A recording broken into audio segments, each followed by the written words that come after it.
Hello દોસ્તો, નમસ્કાર. હું છું આપનો લાડલો કલાકાર ડોલર મેજિશિયન અને આજે એક સુંદર મજાના વિડીયો સાથે ફરી મળી રહ્યા છે. ખાસ તો જે વિડીયોની શરૂઆત છે એ એવી છે કે ડૉક્ટર બાબા સાહેબ આંબેડકરનો 14મી તારીખે જન્મદિવસ આવી રહ્યો છે અને 134મો જન્મદિવસ સમગ્ર વિશ્વ ઉજવવા જઈ રહ્યું છે. ત્યારે મારી સાથે રાણપુર મોડેલ શાળા ઉચ્ચ માધ્યમિક વિભાગ અને અર્થશાસ્ત્રના શિક્ષક એવા ડૉક્ટર ડી પરમાર સાહેબ ઉપસ્થિત છે કે જેઓ શિક્ષક છે પણ સાથે સાથે એમનું જે વાંચન છે અભૂતપૂર્વ છે અને એના કારણે મારા જે ફ્રેન્ડ્સ ફોલોવર છે, સબસ્ક્રાઈબર છે, એ લોકો સુધી ડૉક્ટર બાબા સાહેબના આંબેડકર સાહેબ છે એમના વિચાર એમના સુધી પહોંચે, લોકોમાં જાગૃતતા આવે અને શિક્ષિત બને એવા ઉદ્દેશ સાથે અમે અહીંયા ઉપસ્થિત થયા છીએ. અને પાછળનું લોકેશન તમે ખૂબ સુંદર મજાનું જોઈ શકો છો. ત્યાગ મૂર્તિ માતા રમાબાઈ આંબેડકર પુસ્તકાલય કે જે સુરેન્દ્રનગરના ગણપતિ ફાટસર વિસ્તાર છે ત્યાં આવેલું છે અને થોડુંક આઇકોનિક છે. તમે જોશો તો તમને થોડું વિડીયોમાં અલગ જ લાગશે કે આપણી જે જૂની સંસદ હતી એ છે અને એની ઉપર ડૉક્ટર બાબા સાહેબ આંબેડકર બિરાજમાન છે. એટલે કે એમની વિચારધારા સંસદ સુધી પહોંચે અને સમગ્ર વિશ્વમાં એમના વિચાર પ્રસરે એવા ઉદ્દેશથી આ બનાવી છે. તો ત્યાં ઉપસ્થિત થયા છીએ અને હવે આપણે વિડીયો તરફ આગળ વધશું. ડૉક્ટર બાબા સાહેબ આંબેડકર વિશે સર સૌપ્રથમ પહેલી બાબત શું કહેશો? ડૉક્ટર ભીમરાવ આંબેડકર જેમની 134મી જન્મજયંતિ આવી રહી છે ત્યારે સમગ્ર વિશ્વમાં જો સૌથી કોઈ મહાન વિભૂતિની જન્મજયંતિ ઉજવાતી હોય તો એ માત્ર ને માત્ર ડૉક્ટર ભીમરાવ આંબેડકર છે. આમ તો ડૉક્ટર ભીમરાવ આંબેડકર સૂર્ય સમાન છે, ક્રાંતિ સૂર્ય છે, એક યુગ પુરુષ છે, એક પ્રજ્ઞા પુરુષ છે. એમના વિશે વાત કરવી એ સૂર્ય સામે દીવો ધરવા જેવું છે. જ્ઞાનના એક અગાધ સાગર સમા છે. એમના વિશે બધી વાતો ન થઈ શકે પણ સાગર સમી વિશાળતા ધરાવનાર, જ્ઞાન ધરાવનાર, સમતા, ન્યાય અને જ્ઞાનના પ્રતીક એવા આંબેડકર વિશે આપણે થોડી ઘણી વાતો કરીશું. 100%. પરંતુ યુવાન મિત્રો, આ વિડીયો હું શેના માટે લઈને આવી રહ્યો છું?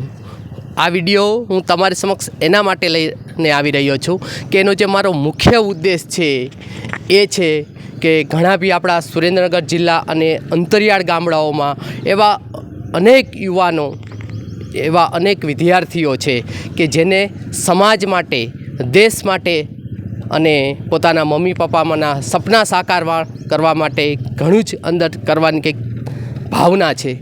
તો એવા જે યુવાનો છે એ આવનારા ભવિષ્યમાં નાસીપાસ ના થાય, આવનારા ભવિષ્યમાં એ લોકો અંદરથી ભાંગી ના જાય, ત્યારે આવા વિડીયોના માધ્યમથી આપણે એ યુવાનો સુધી એ સંદેશો પહોંચાડવા માંગીએ છીએ કે જે આપણા ભારત દેશના મહાન વ્યક્તિઓ થયા છે એને ખૂબ જ સંઘર્ષ, ખૂબ જ વેદના અને અથાગ પ્રયત્ન કરી અને તે અહીંયા પહોંચેલા છે. એટલે મારા યુવાનો, તમે આ વિડીયો ખાસ જોજો અને વધુને વધુ યુવાનો સુધી પહોંચાડજો કે જેથી કરી અને અનેક યુવાનો, અનેક દીકરીઓ એ આવનારા ભવિષ્યમાં આ વિડીયોના માધ્યમથી પ્રેરણા મેળવી અને જીવનમાં ભારત દેશનું નામ રોશન કરે એવી અભ્યર્થના. તો દોસ્તો, આપણે સરસ મજાનો વિડીયો ચાલી રહ્યો છે જેની અંદર ખાસ તો ડૉક્ટર બાબા સાહેબના જન્મ વિશે આપણે જાણવા પ્રયત્ન કરશું. કારણ કે આ મહામાનવનો જન્મ અને એના વિશેની શું વિગત છે સાહેબ પાસે. સાહેબ, આપણે ડૉક્ટર બાબા સાહેબના જીવનનો જે આપણો વિડીયો ચાલી રહ્યો છે એની અંદર ખાસ તો એમનો જન્મ બાબતે અમારા દર્શક મિત્રોને જણાવજો. બાબા સાહેબ આંબેડકર એક યુગ પુરુષ છે. આવા યુગ પુરુષો વારંવાર જન્મતા નથી. વર્ષો પછી જ આવા મહામાનવ, બોધિસત્વ અને યુગ પુરુષ જન્મતા હોય છે. ડૉક્ટર બાબા સાહેબ આંબેડકરનો જન્મ 14મી એપ્રિલ 1891ની અંદર મધ્યપ્રદેશની મહુ છાવણીમાં થયેલો. એ સમયે બાબા સાહેબ આંબેડકરના પિતાજી રામજી માલોજી સકપાલ અંગ્રેજ લશ્કરમાં એ સુબેદાર તરીકે નોકરી કરતા હતા. ત્યાં એમનો જન્મ થયેલો. આમ તો બાબા સાહેબ આંબેડકરનું મૂળ ગામ મહારાષ્ટ્ર રાજ્યના કોકણ પ્રદેશના રત્નાગિરી જિલ્લાના આંબેવાડે ગામ હતું સાહેબ. અને આપ જાણતા હશો એ પ્રમાણે ડૉક્ટર બાબા સાહેબ આંબેડકરને એમના શિક્ષકે એમના ગામ ઉપરથી એટલે કે આંબાવાડે ગામ ઉપરથી એ આંબેડકર અટક આપેલી હતી. ડૉક્ટર બાબા સાહેબ આંબેડકર માતા ભીમાબાઈ અને પિતા રામજી માલોજી શકપાલનું 14મું સંતાન હતું. જોકે એમના 7 નાના ભાઈ બહેનો છે એનું બાળમરણ થયેલું. ખૂબ સુંદર. આગળ વિડીયોમાં વધુ માહિતી માટે જોડાઈ રહીજો. સાહેબ, આ એક મહામાનવના બાળપણ વિશેની 2 બાબતો જણાવો જે મહાન યુગ પુરુષ થઈ ગયા એમના વિશે. ડૉક્ટર બાબા સાહેબ આંબેડકર આપણે વારંવાર કહીએ છીએ પ્રમાણે એક ક્રાંતિ સૂર્ય છે, એક યુગ પુરુષ છે, એક મહામાનવ છે, એક જ્ઞાનના પ્રતીક છે. એમના બાળપણ વિશે જો થોડીક વાત કરું તો ડૉક્ટર બાબા સાહેબ આંબેડકર બાળપણમાં તોફાની મિજાજના, જિદ્દી સ્વભાવના, હોશિયાર, હાજર જવાબી અને થોડાક રમતિયાળ હતા. બાબા સાહેબ આંબેડકર નાનપણની અંદર એ ખૂબ જ લાડકવાયા હતા, કારણ કે માતા ભીમાબાઈ અને પિતા રામજી શકપાલનું એ સૌથી નાનું સંતાન 14મું સંતાન હતું. એટલે ઘરમાં એ સૌથી લાડકવાયા હતા. પ્રેમથી ઘરમાં બધા એમને ભીમા તરીકે સંબોધતા હતા. બાબા સાહેબ આંબેડકરના પિતાએ કબીર પંથની દીક્ષા લીધી હતી, પરંતુ માતા ભીમાબાઈ છે એ માત્ર બાબા સાહેબ આંબેડકર 5 વર્ષના હતા ત્યારે 1896માં માતા ગુજરી ગયા. એટલે નાનપણથી જ બાબા સાહેબ આંબેડકરને માતાનો પ્રેમ છે એ ગુમાવવો પડ્યો. બાળકોની સંભાળ માટે અને પરિવારની સંભાળ માટે રામજી શકપાલે જીજાબાઈ સાથે પુનઃ લગ્ન કર્યા, પરંતુ બાબા સાહેબ આંબેડકરને માતા જીજાબાઈ સાથે એટલું બધું બનતું ન હતું. ખૂબ સરસ. તમે દર્શક મિત્રો જોયું કે એમનું બાળપણ કઈ રીતનું વીત્યું હતું. દોસ્તો, જ્યારે આપણે જીવનમાં સફળતા પ્રાપ્ત કરીએ છીએ ત્યારે એ જે બાળપણના સંઘર્ષોના દિવસો આપણે ક્યારેય ભૂલતા નથી હોતા. ડૉક્ટર બાબા સાહેબ આંબેડકરે પણ એમના બાળપણમાં ખૂબ જ સંઘર્ષો સહન કરેલા. સાહેબ, અમારા જે દર્શક મિત્રો છે એને એ જે અંદરથી આમ માનસિક રીતે ભાંગી જાય કે ભાઈ મારાથી શું થઈ શકશે, શું દુનિયા કહેશે, એમાં ને એમાં એ નાસીપાસ થઈ અને કંઈ કરી શકતા નથી હોતા.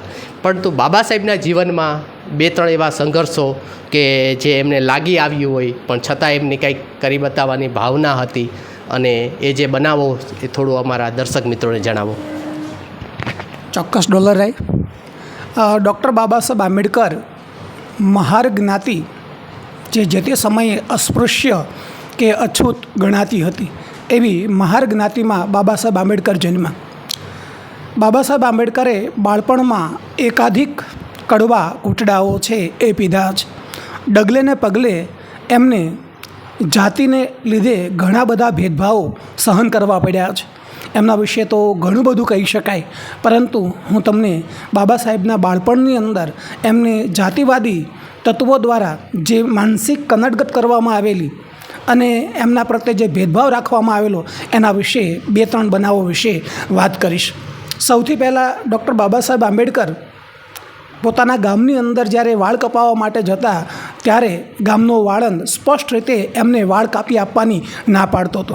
મિત્રો, તમને જણાવવું જોઈએ કે આજના આધુનિક ભારતમાં પણ ભારતના ઘણા બધા ગામડાઓની અંદર પણ અસ્પૃશ્યતા પાળવામાં આવે છે.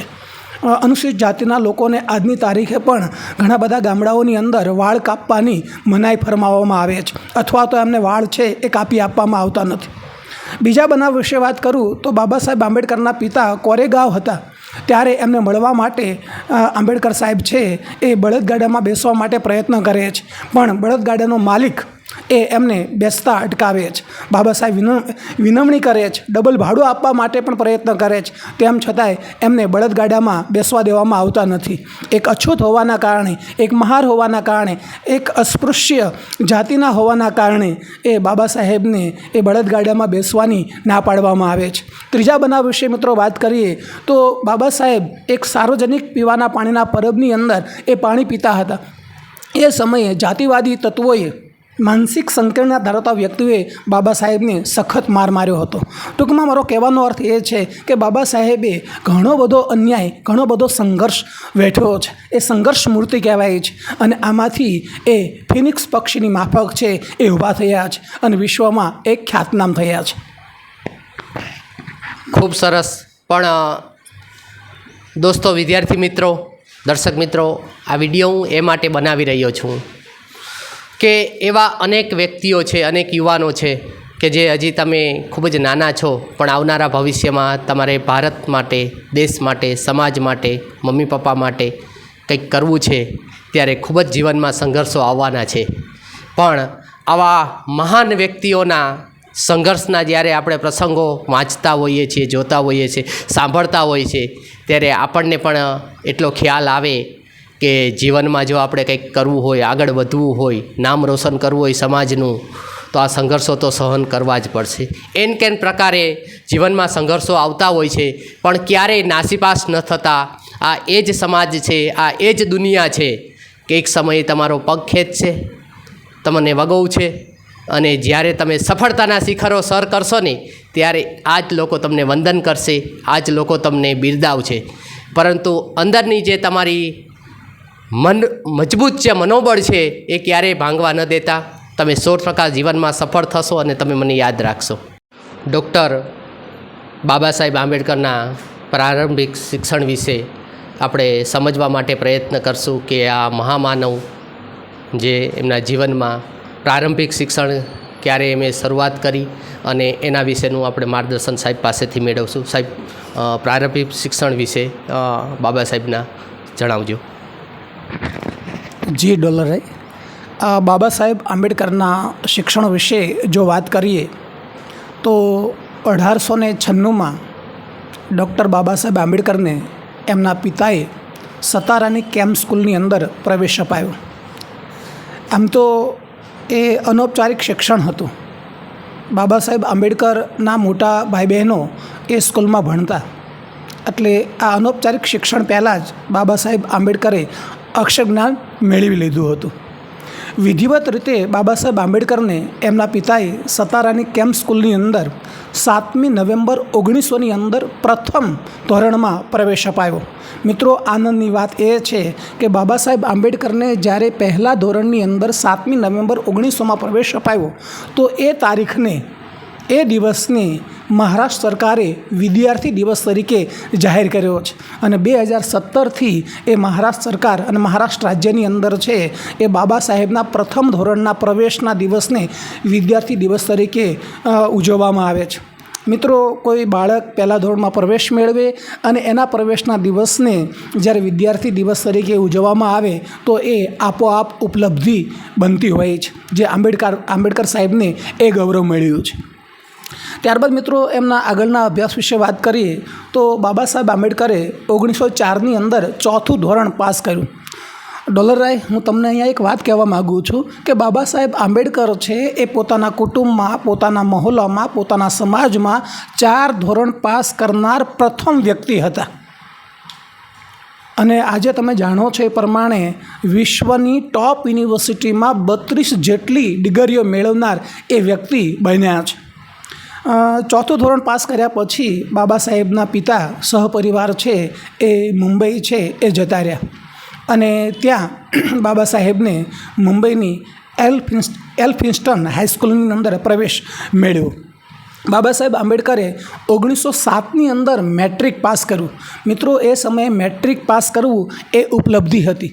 અને મિત્રો, બાબા સાહેબ આંબેડકરના કુટુંબની અંદર કોઈ મેટ્રિક પાસ નહોતું. અને જ્યારે બાબા સાહેબ આંબેડકર મેટ્રિક પાસ થયા ત્યારે એમના કુટુંબમાં, એમના પરિવારમાં, એમના મહોલ્લામાં એ દિવાળી જેવો માહોલ હતો કે કોઈ એક વ્યક્તિ એ મેટ્રિક પાસ થયો છે. મિત્રો, અહીંયા એક મારે મહત્ત્વની વાત બાબા સાહેબ આંબેડકર વિશે નોંધવી છે કે બાબા સાહેબ આંબેડકરે જ્યારે મેટ્રિક પાસ કર્યું ત્યારે એમના ગુરુ, એમના શિક્ષક ડૉક્ટર કૃષ્ણજી અર્જુનજી કેલુસ્કરે એમને એક પુસ્તક આપ્યું. જે પુસ્તક કેલુસ્કર સાહેબે મરાઠી ભાષામાં લખ્યું અને પુસ્તકનું નામ હતું ભગવાન ગૌતમનું જીવન અને કવન. અને મિત્રો, ડૉક્ટર બાબા સાહેબ આંબેડકરે એ પુસ્તક વાંચ્યું.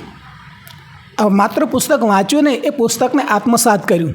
અને ડૉક્ટર ભીમરાવ આંબેડકર સાહેબનું કહેવું છે કે પોતાના જીવન માટે, જીવન પરિવર્તન માટે ટર્નિંગ પોઈન્ટ જો કોઈ બન્યું હોય તો આ પુસ્તક છે. એટલે મારે તમને એ કહેવું છે કે એક અધ્યાપક એક પુસ્તક એ વિદ્યાર્થીને ક્યાંથી ક્યાં પહોંચાડી શકે છે, કયા મુકામ પર પહોંચાડી શકે છે. અને બાબા સાહેબ આંબેડકરનું ભારપૂર્વક કહેવું હતું કે મને જે ખ્યાતિ મળી છે, વિશ્વની અંદર મારી જે ગણના થાય છે, તો એ આ પુસ્તક અને અધ્યાપકને આભારી છે. તો આ વાત દ્રષ્ટિ આઈએસના કોચિંગ ક્લાસના સ્થાપક ડૉક્ટર વિકાસ દિવીકર્તીએ પોતાના સંભાષણની અંદર આ વાત કરી હતી. ખૂબ સુંદર અને અદ્ભુત વાત સરે કરી. અને સરે જે વાત કરી એટલે મને મારું બાળપણ યાદ આવી ગયું કે જ્યારે હું 6ઠ્ઠા ધોરણમાં ભણતો હતો. અને બાળકો, તમને વિદ્યાર્થી મિત્રો ખબર જ છે કે હું એક મેજિશિયન છું અને અંધશ્રદ્ધાના કાર્યક્રમો આપું છું, સમાજમાં જાગૃતિ આવે એના માટે. પણ જેમ સરે વાત કરી એવી જ રીતે એ મારી શાળામાં મેં એક નાનકડો એવો કાર્યક્રમ આપ્યો અને એની અંદર પોસ્ટકાર્ડ સાઇઝનું એક નાનકડું એવું સર્ટિફિકેટ મારી શાળા પરિવારે મને જ્યારે સન્માન કર્યું આચાર્ય સાહેબે. અને એ નાનકડું એવું પોસ્ટકાર્ડ આજે નાના વૃક્ષમાંથી વટવૃક્ષ બની અને અનેક કાર્યક્રમ કરી, અનેક લોકોમાં જાગૃતિ માટેનું મેં આ કાર્યક્રમ આજે કાર્ય કરી રહ્યો છું. પણ આ વાત જણાવતા મને એના માટે થાય છે કે એક નાનકડો જીવનનો પ્રસંગ, એક નાનકડી જીવનની ઘટના તમને મહાન બનાવતા રોકી નથી શકતી.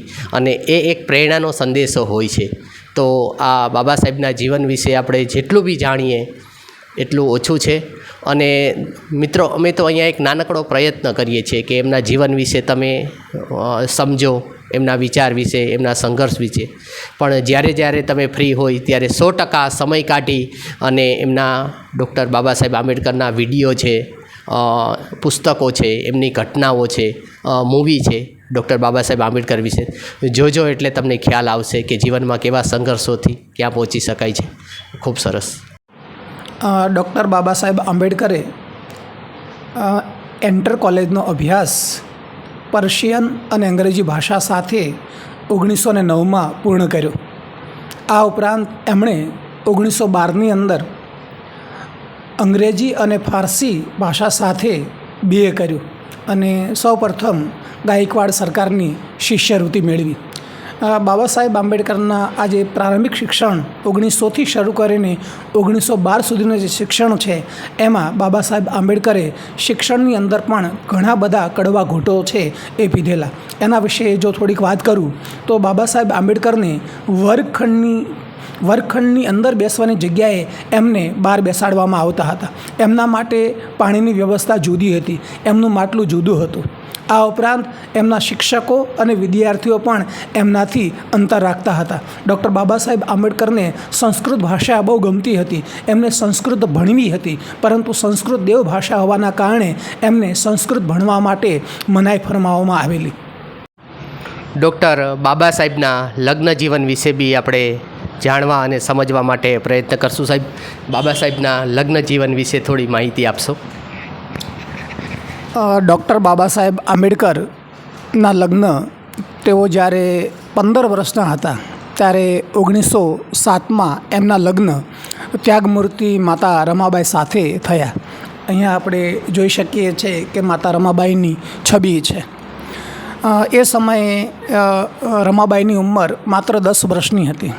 રમાબાઈનો જન્મ છે એ 7મી ફેબ્રુઆરી 1897માં થયેલો. રમાબાઈ એક એવા સ્ત્રી હતા, એવા ત્યાગમૂર્તિ હતા કે જેમણે પરિવાર માટે એ સમર્પણ ભાવ હતો, એ ત્યાગમૂર્તિ હતા. પોતાના પરિવારની અને ડૉક્ટર બાબા સાહેબ આંબેડકરની એમને ખૂબ ખેવના રાખેલી. આમ તો રમાબાઈ છે એમને પણ બાળપણની અંદર ઘણા બધા દુઃખો વેઠેલા. એમને જ્યારે નાના હતા ત્યારે એમના માતા પિતા છે મૃત્યુ પામેલા અને એ સમયે એમને પોતાના મામાને ત્યાં 3 ભાઈ બહેનો છે એમના મામાને ત્યાં એ રહેવા માટે ગયા અને 10 વર્ષની ઉંમરે મામાએ એમના લગ્ન ડૉક્ટર બાબા સાહેબ આંબેડકર સાથે કરાવ્યા. બીજી મહત્ત્વની વાત જો કરીએ તો બાબા સાહેબ આંબેડકરને જે શિષ્યવૃત્તિ મળેલી સયાજીરાવ ગાયકવાડ સરકાર તરફથી, તો એ શિષ્યવૃત્તિ ગાયકવાડ સરકારમાં નોકરી કરવાની શરતે એમને શિષ્યવૃત્તિ મળેલી. અને બાબા સાહેબ આંબેડકર 23મી જાન્યુઆરી 1913ના રોજ છે એ ગાયકવાડ સરકારમાં નોકરી માટે ગયા.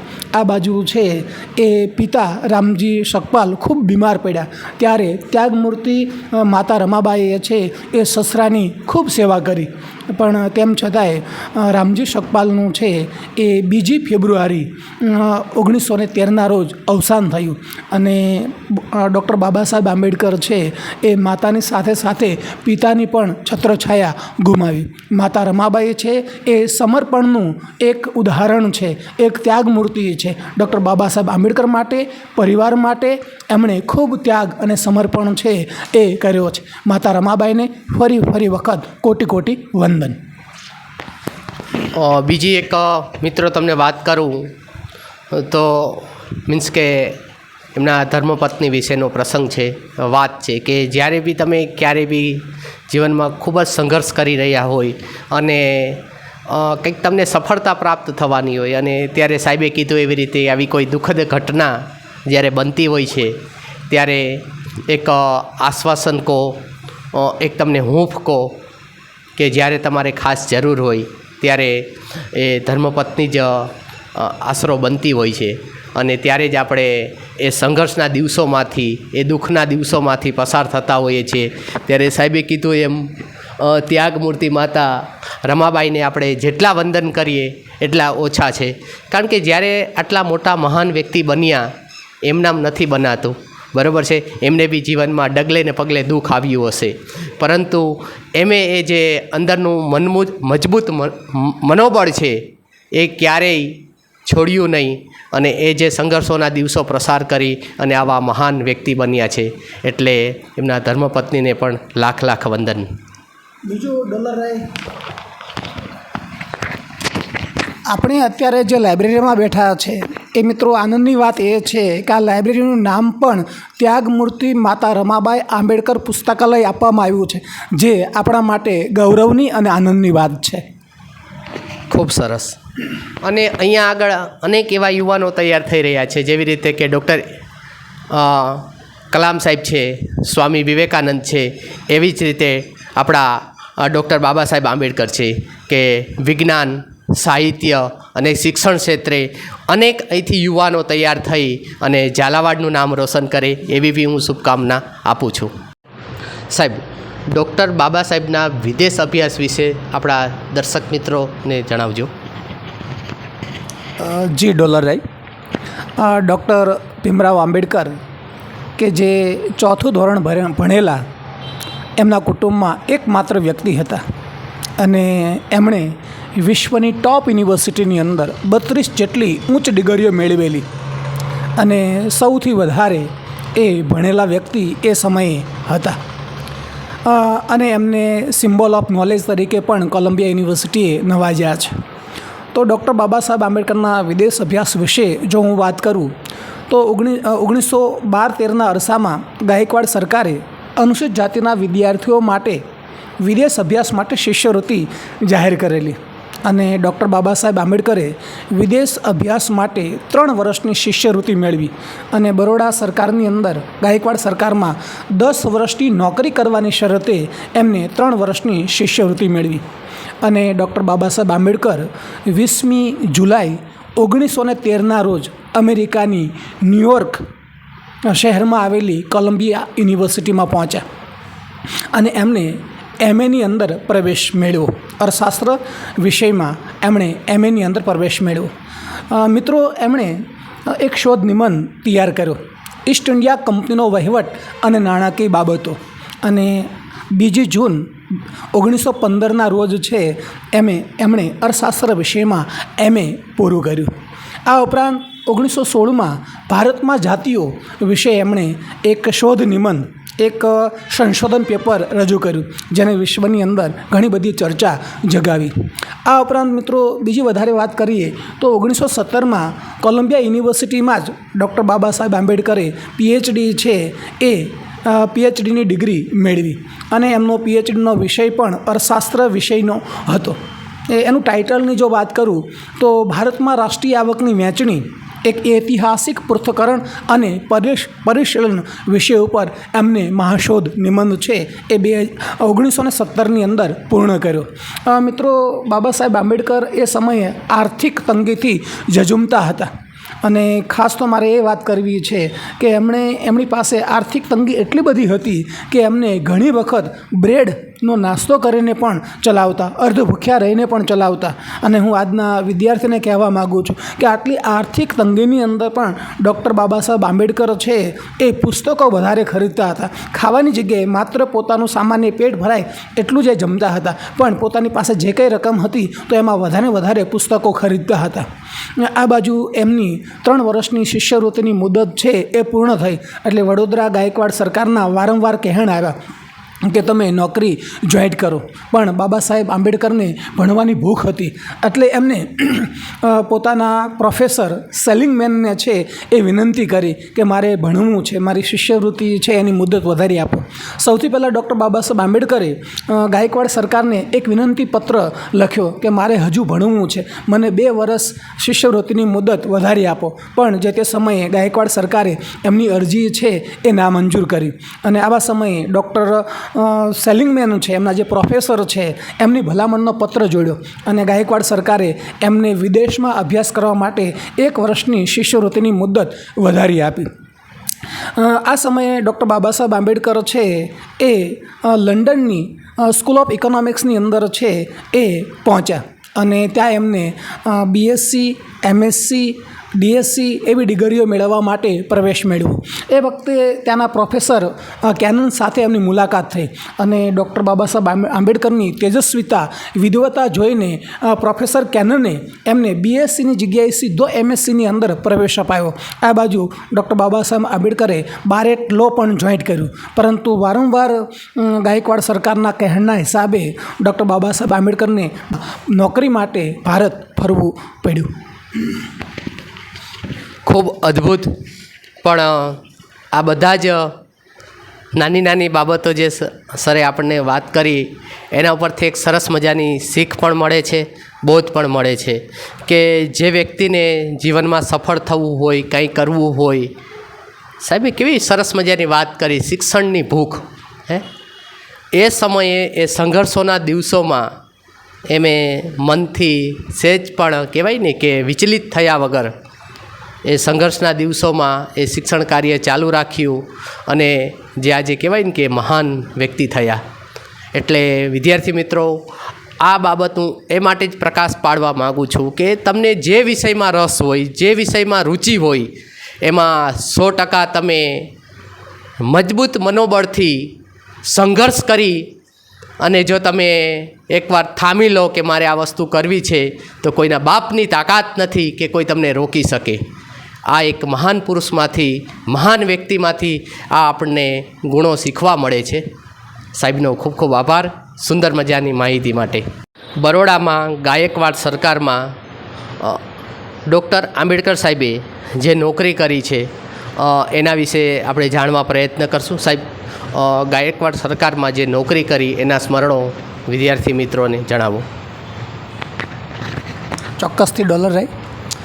ડૉક્ટર ભીમરાવ આંબેડકર જ્યારે 1913માં વિદેશ અભ્યાસ માટે ગયા ત્યારે ગાયકવાડ સરકારની 3 વર્ષની શિષ્યવૃત્તિ મેળવી હતી.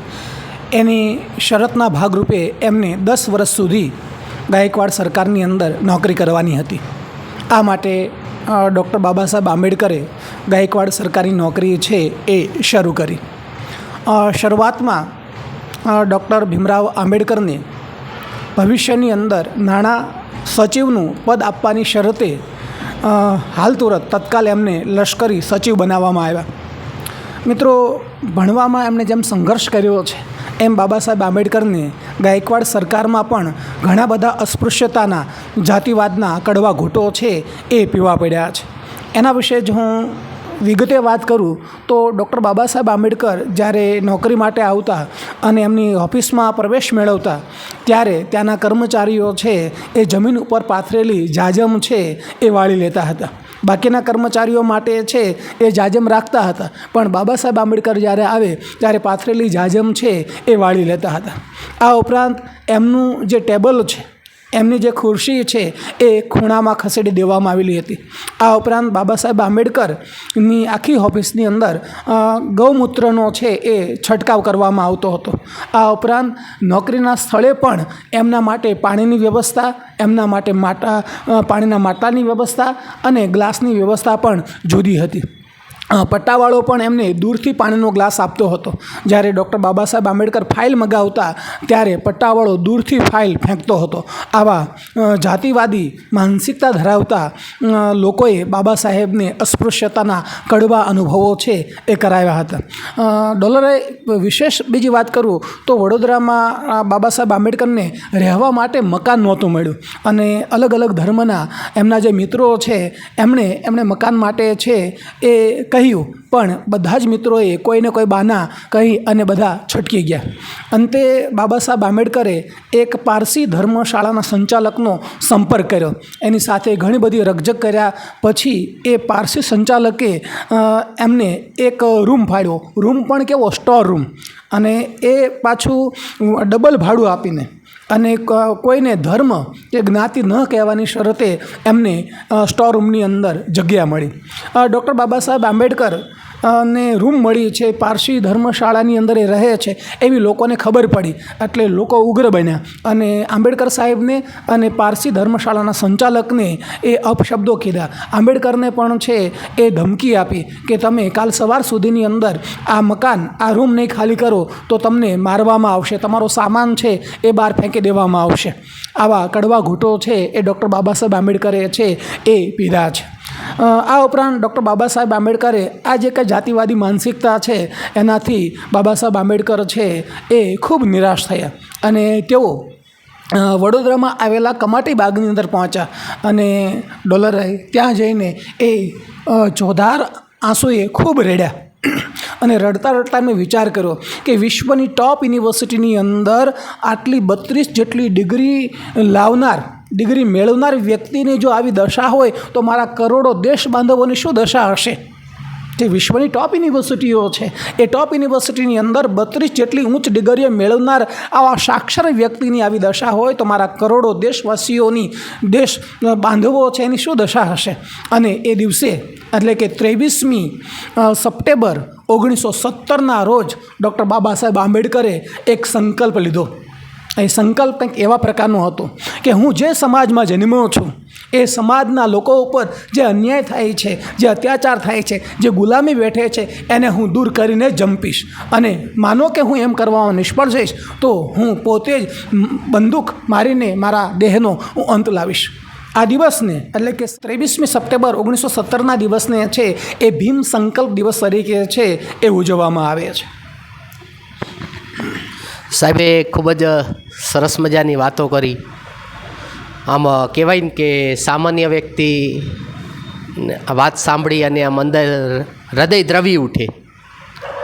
સાહેબે જ્યારે વાત કરી ત્યારે મને પણ મારા સ્મરણો થોડા યાદ આવે છે, એટલે શેર કરવાની ઈચ્છા થાય છે કે હું અંદાજિત 20 વર્ષથી સમાજમાં અંધશ્રદ્ધા દૂર થાય, વૈજ્ઞાનિક અભિગમ કેળવાય એના માટેના પ્રયત્ન કરું છું. આખા ગુજરાતમાં ઘણી જગ્યાએ હું કાર્યક્રમ માટે ફરતો હોઉં છું. પણ જ્યારે આવા મહાન વ્યક્તિઓને અનેક વખત અપમાનિત, અનેક વખત એવી આ જે સાહેબે કીધું ને કે ચોધાર આંસુએ રડી પડ્યા, પણ આપણને જીવનમાં એક નાનકડો જ્યારે બનાવ બની જાય ને તો ખૂંચતો હોય છે. એ પ્રસંગ મારે છે તમને વાત કરવી છે કે બનાસકાંઠાનું એક ગામ હતું અને ત્યાં મારે કાર્યક્રમ કરવા જવાનું થયું. ખૂબ તડકો હતો અને બપોરનો સમય હતો. મને તરસ લાગેલી હતી. વધારે ભાગે તો હું બોટલ સાથે જ રાખતો હોઉં છું, પણ ત્યાં આગળ મને પાણી પીવા માટે મારી પાસે ન હતું, એટલે મેં સ્કૂલ અંદર જઈ અને પાણી માગ્યું કે મારે પાણી પીવું છે. પણ જે દેવાવાળી વ્યક્તિએ મને પાણી આપી દીધું, પણ એક માજી એક બા આવી અને એને મારા હાથમાંથી લોટો લઈ લીધો અને મને પૂછ્યું કે તમે કેવા છો. ત્યારે મને આ જે સરે વાત કરીને એ બધા દિવસો યાદ આવ્યા હતા. હું કાસ્ટ, કોઈ ધર્મ, સંસ્કૃતિ, હું કોઈનો વિરોધ નથી કરતો, અને એ વિરોધ કરવાનો આ વિડીયો બનાવવાનો પણ મારો ઉદ્દેશ નથી. પરંતુ મને એ થાય છે કે એક સમાજ, એક આ મહાન વ્યક્તિ, તમે વિચાર કરો કે આ ટોપ યુનિવર્સિટીની 32 ડિગ્રીઓ આપણા ભારતના કહેવાય ને કે ભારત રત્ન, આપણે બધા આવા મહાન એમને જ્યારે શબ્દો આપતા હોઈએ છીએ, પણ એના મૂળમાં, એના જ્યારે સંઘર્ષોના દિવસોમાં જ્યારે આવી વેદના છુપાયેલી હોય છે ને, ત્યારે એમ થાય કે શું આ વ્યક્તિ પાકિસ્તાનના હતા? હું પાકિસ્તાનનો હતો તો એમે મને આવું પૂછ્યું કે કઈ કાસ્ટ?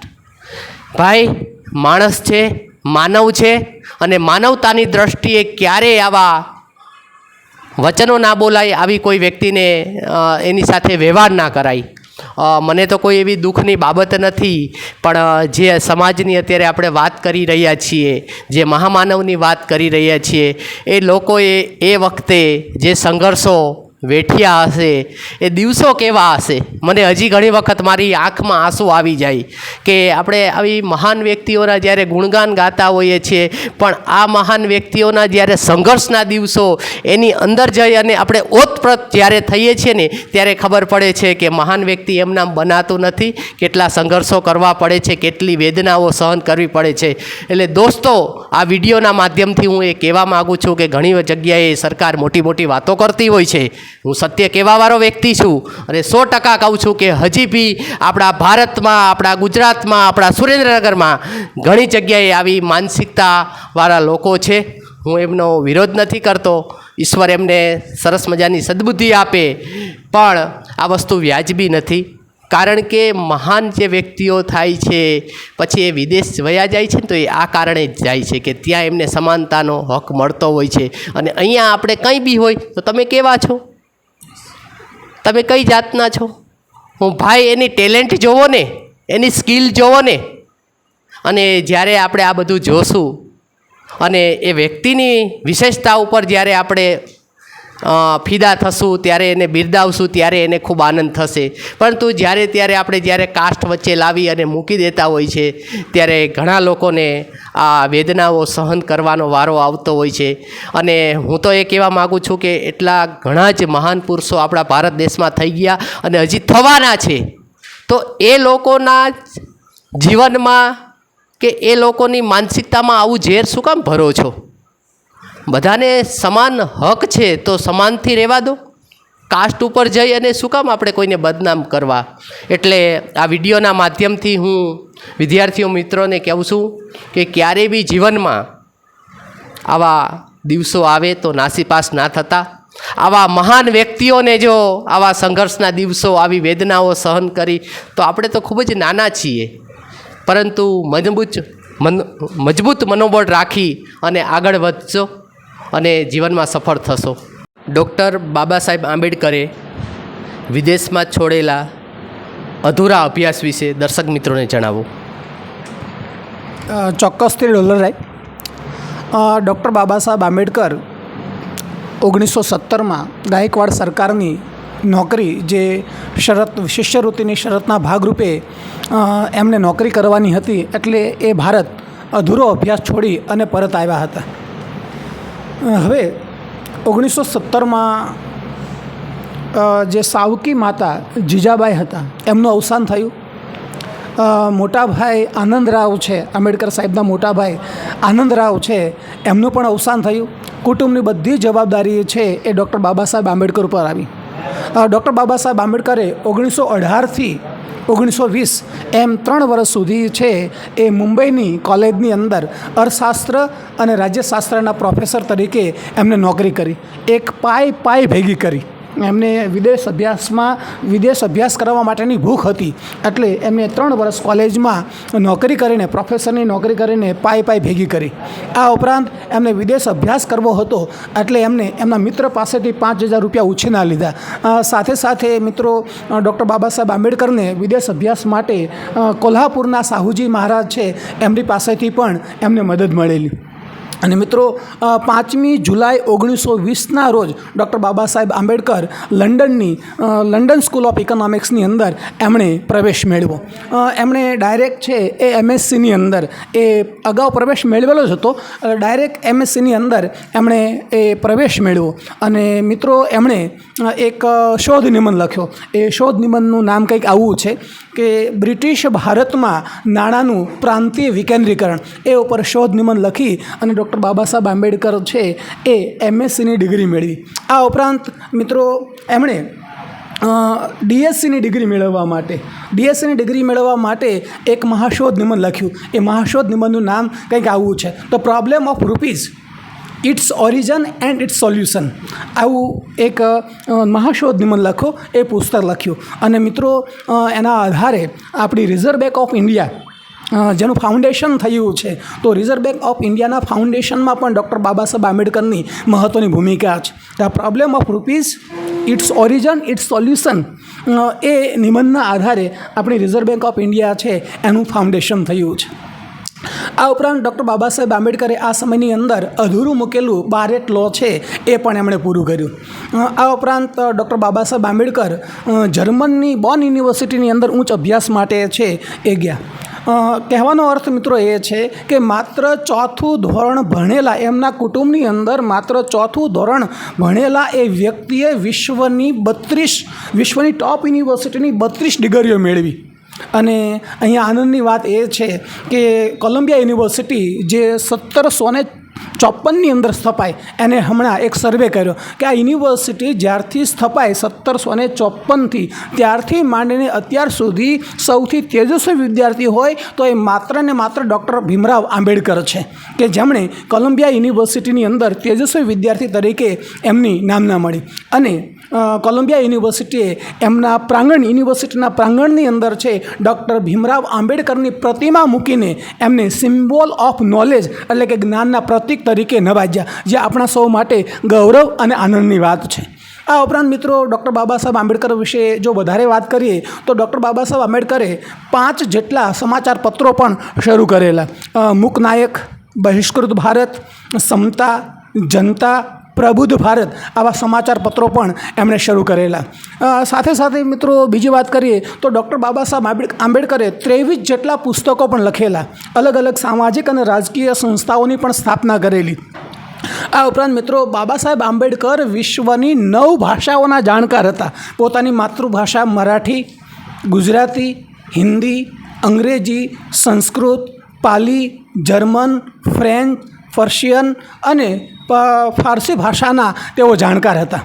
મિત્રો આનંદની વાત એ છે કે ડૉક્ટર બાબા સાહેબ આંબેડકરને કોલંબિયા યુનિવર્સિટીએ 5મી જૂન 1952ના રોજ ભારતનું શ્રેષ્ઠ બંધારણ ઘડવા બદલ છે એ LLDની પદવી છે એ વિદેશની યુનિવર્સિટીએ અમને આપેલી. આ ઉપરાંત મિત્રો 12મી જાન્યુઆરી વિવેકાનંદનો જન્મદિવસ, તો 12મી જાન્યુઆરી 1953ના રોજ ઓસ્માનિયા યુનિવર્સિટીએ ડૉક્ટર બાબા સાહેબ આંબેડકરને ડિલીટની ડિગ્રી આપેલી. આવા વિશ્વના મહાન વ્યક્તિ, જ્ઞાનના પ્રતીક, સમતાના જનક, સમાનતાના જનક એવા ડૉક્ટર બાબા સાહેબ આંબેડકર એ ખરેખર સિમ્બોલ ઓફ નોલેજ છે. ખૂબ અદ્ભુત. દર્શક મિત્રો, તમે બધાએ જોયું કે સાહેબ જ્યારે એમની વિશેષતાઓ જ્યારે આપણને દર્શાવી રહ્યા હતા, સમજાવતા હતા, તો તમને આપણે ખ્યાલ આવે કે આ જે મહાન વ્યક્તિઓ જે મહાન બને છે અને એ જે મહાન વ્યક્તિની વિદેશમાં જેટલી પ્રતિભા સાહેબ જે સંપન્ન હોય છે અથવા તો એને જે અહીંયા માન મળે છે એની સ્કિલના હિસાબે એટલું આપણા ભારત દેશ અંદર નથી. એટલે ખાસ કરી અને હું તો ખૂબ જ નાનકડો કલાકાર છું, પણ મારે સરકારને પણ વિનંતી છે કે આવી જે મહાન પ્રતિભા હોય છે એને તમે પ્રોત્સાહિત કરો અને આવનારા જે આપણું ભારતનું જે તંદુરસ્ત નિર્માણ છે એમાં આવા અનેક યુવાનો પોતાનો સહયોગ આપી અને ભારત દેશને આપણે મજબૂત બનાવી શકીએ છીએ. સાહેબે વાત કરી એ પ્રમાણે ડૉક્ટર બાબા સાહેબ આંબેડકરને જેટલા આપણે વંદન કરીએ એટલા ઓછા છે. સર, મહાડ ક્રાંતિ શું છે એના વિશે અમારા દર્શક મિત્રોને જણાવજો. જી ડોલરે, મહાડ ક્રાંતિ એક અસ્પૃશ્ય સમાજને પાણી પીવા માટેની ક્રાંતિ છે. જે તળાવમાં પશુઓ કૂતરાઓ, બિલાડા, ગાય, ભેંસ એ બધા પાણી પી શકે, પરંતુ એક માણસ પાણી ન પી શકે એ ક્યાંની વાત? આમ તો ન કહેવું જોઈએ, પણ ભારત જ એક એવો દેશ છે કે જ્યાં પીવાના પાણી માટે છે એ લોકોએ આંદોલન કરવું પડે. અસ્પૃશ્ય સમાજે પીવા માટેના પાણીનું આંદોલન કરવું પડે. મિત્રો, 4 ઓગસ્ટ 1923ના રોજ મુંબઈ વિધાન પરિષદમાં સી.કે. બોલે એક ઠરાવ રજૂ કર્યો અનુસૂચિત જાતિ માટેનો. એ ઠરાવ કંઈક એવા પ્રકારનો હતો કે જે કંઈ જાહેર સ્થળો છે, એ રેલવે સ્ટેશન હોય, પીવાનું પાણી હોય, જાહેર આરોગ્ય સેવા હોય, જાહેર શિક્ષણની સેવા હોય, તો આ બધી સેવાઓ છે એ લોકોને મળી રહે એ માટે એક ઠરાવ રજૂ કર્યો. પણ જે તે સમયે આ ઠરાવનો યોગ્ય રીતે અમલ થતો ન હતો. એટલે ડૉક્ટર બાબા સાહેબ આંબેડકરે 19 અને 20 માર્ચ 1927ના રોજ મહારાષ્ટ્રના મહાડ ગામે એક વિશાળ જનસભાનું આયોજન કર્યું અને 20મી માર્ચ 1927ના રોજ 5000 જેટલા પોતાના અનુયાયીઓ સાથે તેમને મહાડ ગામનું જે ચૌદાર તળાવ છે એના તરફ શિસ્તબદ્ધ રીતે એ કૂચ આદરી. ડૉક્ટર બાબા સાહેબ આંબેડકર સૌ પ્રથમ એ તળાવમાં ઉતર્યા અને અંજલિ ભરી અને પાણી પીધું, અને પાછળ 5000 લોકો છે એણે પણ અંજલિ ભરી અને પાણી પીધું, અને બાબા સાહેબ આંબેડકરનો જય જયકાર થયો. આ બાજુ ડૉક્ટર બાબા સાહેબ આંબેડકર છે એનો જય જયકાર થયો, અને જે લોકો સંકીર્ણ માનસિકતા ધરાવે છે, જાતિવાદી માનસિકતા ધરાવે છે, એમાં હાહાકાર મચી ગયો કે ઓહો, ચૌદાર તળાવ એ આજે અસ્પૃશ્ય થયું, ચૌદાર તળાવ છે એ આજે છે અપવિત્ર થયું, અને એ જાતિવાદી માનસિકતા ધરાવનારા લોકો છે પોતાના હાથમાં જે કંઈ મળ્યું એ હથિયાર લઈને એ જનમેદની ઉપર તૂટી પડ્યા, અને એમાં ડૉક્ટર બાબા સાહેબ આંબેડકર અને એમના અનુયાયીઓ પણ ઘવાયા. મિત્રો, એક જુઓ તો ખરા કે જે દેશની અંદર લોકોને પાણી પીવાનો અધિકાર નથી અને લોકોને પાણી એ પીવે તો એના ઉપર હુમલાઓ થાય, તો આપણે ઘણું બધું વિચારવાનું છે. આ ઉપરાંત મિત્રો, બીજી 1-2 કમિટી વિશે વાત કરું. સાઉથ બરો કમિટી, જેમણે કામદારો આ ઉપરાંત લોકોને મત અધિકાર મળે એ માટે આ કમિટીએ કામ કરેલું, અને એમાં ડૉક્ટર બાબા સાહેબ આંબેડકરની એક મહત્ત્વની ભૂમિકા હતી. આ ઉપરાંત સાયમન કમિશન વિશે પણ આપણે જાણીએ છીએ. સાયમન કમિશને મહિલાઓ, કામદારો, પછાતો, મજૂરો આ બધા માટે છે એ ઘણું બધું કામ કરેલું. આ ઉપરાંત મિત્રો, જો બીજી વાત કરીએ તો બ્રિટિશ ભારતમાં ભારતના લોકોને છે એ હકો મળે, ભારતના લોકોને મતાધિકાર મળે, ભારતની અંદર એક ચોક્કસ બંધારણ આવે એ માટે બ્રિટિશ વડાપ્રધાનની અધ્યક્ષતાની અંદર એક ગોળમેજી પરિષદનું આયોજન કરવામાં આવેલું. ડૉક્ટર બાબા સાહેબ આંબેડકરે 1930, 1931 અને 1932ની અંદર જે ગોળમેજી પરિષદ છે એ બ્રિટિશની અંદર છે એ યોજાયેલી, એ 3 ગોળમેજી પરિષદની અંદર એમણે ભાગ લીધો અને પોતાનો મત, પોતાનો અભિપ્રાય, પોતાના વિચારો એકદમ સ્પષ્ટ રીતે એમણે રજૂ કરેલા. અને ડૉક્ટર બાબા સાહેબ આંબેડકરના વિચારો અને એમના અભિપ્રાયો અને એમના પ્રયત્નોના હિસાબે અનુસૂચિત જાતિને છે એ અલગ મતદાર મંડળ અને 2 મતોનો અધિકાર મળેલો. આ બાજુ મહાત્મા ગાંધીએ દલિતોને મળેલા, એટલે કે અનુસૂચિત જાતિને મળેલા જે અલગ મતદાર મંડળ છે અને 2 મતોનો અધિકાર છે એનો પ્રખર વિરોધ કર્યો, અને એમણે આમણાંત ઉપવાસ ઉપર, અનશન ઉપર છે એ ઉતર્યા. અને સમાજની અંદર, દેશની અંદર છે એ વૈમનસ્ય ન ફેલાય અને વધારે વિરોધ ન થાય, એટલે ડૉક્ટર ભીમરાવ રાતા પાણીએ રડતા એ યરવડા જેલની અંદર ગયા, અને 24મી સપ્ટેમ્બર 1932ના રોજ છે એ ગાંધીજીને છે એ અનશન ઉપરથી એમને અનશનમાંથી એ ઉગાર્યા, અને એને પુના કરાર કહેવાય છે. અને પુના કરારના હિસાબે ડૉક્ટર બાબા સાહેબ આંબેડકર દ્વારા આપણને જે 2 મતોનો અધિકાર અને અલગ મતદાર મંડળ મળ્યું હતું એ મળ્યું નહીં, અને આજની જે અનામત વ્યવસ્થા છે એ પુના કરારને આભારી છે. ખૂબ સરસ. પરંતુ અહીંયા જે સર છે એમની વાત સાંભળી અને સમજીને અમુક પ્રસંગો મને પણ મારા જીવનમાં સાંભળેલા, જોયેલા અથવા તો વાંચેલા યાદ આવે છે કે સરે જેમ કીધું કે પાણી પીવા માટે આંદોલન કરવું પડે, એટલે હકીકતમાં તો આ એક શર્મજનક ઘટના કહી શકાય. પણ આપણા સુરેન્દ્રનગર ગુજરાતમાં અને ઘણા અંતરિયાળ ગામડાઓમાં હાલની તારીખે પણ અમુક લોકો આવા જે અલગ જ ટાઈપની આવી માનસિકતા જે ધરાવતા લોકો હોય છે એ એમને મકાન માટે મકાન ભાડે નથી આપતા હોતા. ઘણી જગ્યાએ એમની સાથે બિહેવિયર એવું કરતા હોય છે કે કેમ એ આદિમાનવ હોય અથવા તો પાકિસ્તાનના હોય. પણ હકીકતમાં મિત્રો આપણે આ બધું છે ને જીવનમાં જો ખૂબ જ આપણે આગળ વધવું હોય ને ભારત દેશને તો ભૂલવું પડશે. કારણ કે આજે એક જાતિની જે અમુક સમસ્યાઓ છે ને એ હું ખૂબ વર્ષોથી જોતો આવતો હોઉં છું અને એ મેં મારી નજર સમક્ષ પણ જોયું છે. એટલે આ આપણે જીવનમાં દૂર કરવું જોઈએ અને દરેકને સમાન હક છે તો સમાનતાથી દરેકને સાથે રાખી અને આગળ વધવું જોઈએ. મિત્રો, આ વારંવાર હું વસ્તુ એના માટે કહેવા માગું છું કે જે વ્યક્તિઓ મહાન થયા છે, જે વ્યક્તિઓ મહાન થવા માગે છે એ આ રસ્તો એકદમ કહેવાય ને કે કઠિન છે, તલવાર પર ચાલવા બરાબરનો છે. પણ તમારું મજબૂત જો મનોબળ હોય, તમારે જીવનમાં સંઘર્ષો વેઠી અને જો આગળ વધવું હોય તો જીવનમાં તમે સફળ થઈ શકો છો. પણ આવા દિવસો બી તમે જોવાની થોડી તૈયારીમાં રહેજો. પણ ત્યારે તમારે ડગવા મગવાનું નથી, તમારે એકદમ મજબૂત મનોબળથી આગળ વધી અને ભારત દેશનું નામ રોશન કરવાનું છે. સાહેબ, ડૉક્ટર બાબા સાહેબ આંબેડકરને બંધારણના ઘડવૈયા તરીકે તમે કેવી રીતે મૂલવો છો?